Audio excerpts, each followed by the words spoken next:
তার নিজের পছন্দের দেশাত্মবোধক একটি গানকে দলীয় সঙ্গীত হিসাবে গ্রহণ করেছিলেন। এই দেশাত্মবোধক গানটিতে যতবার বাংলাদেশ কথাটি আছে আর কোন দেশাত্মবোধক গানে এই কথাটি পাবেন না।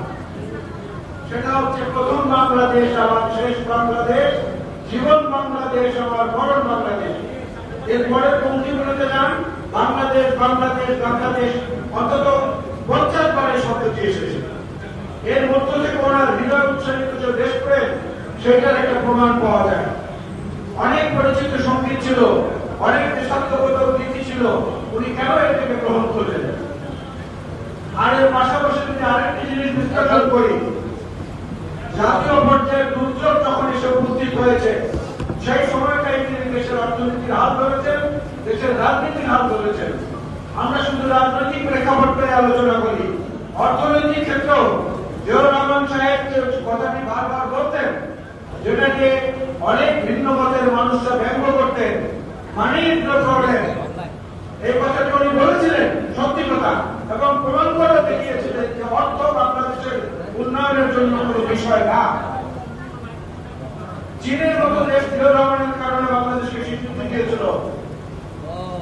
মধ্যপ্রাচ্যের দেশগুলো এবং সৌদি আরব সহ বাংলাদেশকে স্বীকৃতি দিয়েছিল। মার্কিন যুক্তরাষ্ট্র সহ অন্যান্য দেশগুলোর সঙ্গে স্বীকৃতি এবং বন্ধুত্বমূলক সম্পর্ক আরো গভীর হয়েছিল। শুধু সেটা নয়, ব্যক্তিগত জীবনে তার যে সততা, এটাও একটা আদর্শ আমাদের জন্য হয়ে দাঁড়িয়েছে আজকে। আমরা বহু মানুষকে জানি, বহু রাষ্ট্রনায়কদের, বহু মানুষদের, বহু মহামানবদের জীবনে পড়েছি। তার থেকে ইংরেজিতে একটি ডেফিনেশন আছে, একটা ডেফিনেশনে সহজে উপনীত হয়ে যায়, he is the leader who knows the way, shows the way and goes the way. নেতা তিনি যিনি জানেন পথ কোনটি, নিজে সেই পথে যান এবং অন্যকে সেই পথে যাওয়ার জন্য আহ্বান করেন, পথ দেখান। জিয়াউর রহমান ছিলেন এই তিনটি গুণে গুণান্বিত একজন রাষ্ট্রনায়ক। তাকে যদি বিচার বিশ্লেষণ করতে যাই, অর্থনীতির ক্ষেত্রে যে নতুন নতুন দিগন্ত তিনি উন্মোচন করেছিলেন, এটা আর কোন রাষ্ট্রনায়কের আমলে, কোন রাষ্ট্রপতির আমলে এটা পাবেন না। আমরা অনেকে জানি না, জাতীয় সংসদে জিয়াউর রহমান তার নিজের সমালোচনার জন্য, সরকারের কর্মকাণ্ডের সমালোচনার জন্য ব্যারিস্টার মওদুদ আহমেদকে দিয়ে একটা অপোজিশন ককাস করে দিয়েছিলেন, যারা সরকারের সমালোচনা করে। এটা পাবেন না কোন ইতিহাসে, আশেপাশে কোন দেশের রাজনৈতিক ইতিহাসে এটা পাবেন না। জিয়াউর রহমান সাহেব আন্ডারগ্রাউন্ডের রাজনীতি থেকে তোহা সাহেবের মতো লোক নির্বাচিত হয়ে পার্লামেন্টে এসেছিলেন। মুসলিম লীগের সবুজ খানের মতো জাতীয় প্রতিভা 1979 পার্লামেন্টে এসেছিলেন। 1979 পার্লামেন্টের রাশেদ খান মেননের মতো লোক এসেছিলেন, সুরঞ্জিত সেনগুপ্তের মতো লোক এসেছিলেন।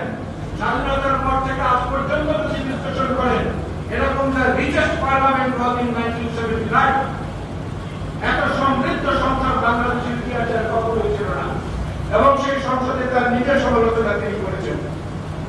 আমাদের নিজেদের অভিজ্ঞতায় বলি, রাত 2টা পর্যন্ত উনি মিটিং করেছেন, তারপরে বাসায় গিয়েছেন, ফজরের নামাজ পড়ে তখন এই সচিবালয় অফিস শুরু হতো 7:30টায়, সকাল 7:30টায়। জিয়াউর রহমান সাহেব আবার সবার আগে এসে সচিবালয় পরিদর্শনে ঢুকেছেন, কোন কোন মন্ত্রীকে পেয়েছেন সেগুলো নোট করে নিয়েছেন, পরবর্তী মন্ত্রী পরিষদের সময় তাদের কাছে পরিচয় দিয়েছেন। দেশের জিয়াউর রহমান আর ওয়াজ জিয়াউর রহমান, আমরা কতটা নিজেদের চরিত্রটাকে ধারণ করতে পেরেছি সেটা হলো বিষয়। আজকে অনেক বিষয় আলোচনা হয়, বন্ধু রাষ্ট্র শত্রু রাষ্ট্রের আলোচনা হয়, গণতন্ত্রের আলোচনা হয়। আওয়ামী লীগের নেতা শেখ মুজিব আওয়ামী লীগকে বিলুপ্ত করে দিয়ে গিয়েছিলেন, নিষিদ্ধ নয় বিলুপ্ত। এখন তো সাময়িকভাবে নিষিদ্ধ না, বিলুপ্ত করে দিয়েছিলেন, অর্থাৎ শেষ, মেরে দিয়ে গিয়েছিলেন, হত্যা করে গিয়েছিলেন। সেই আওয়ামী লীগকে পুনর্জীবিত করেছেন শহীদ জিয়াউর রহমান। বিরোধী মতকে সম্মান জানিয়ে সমস্ত বন্ধ হওয়া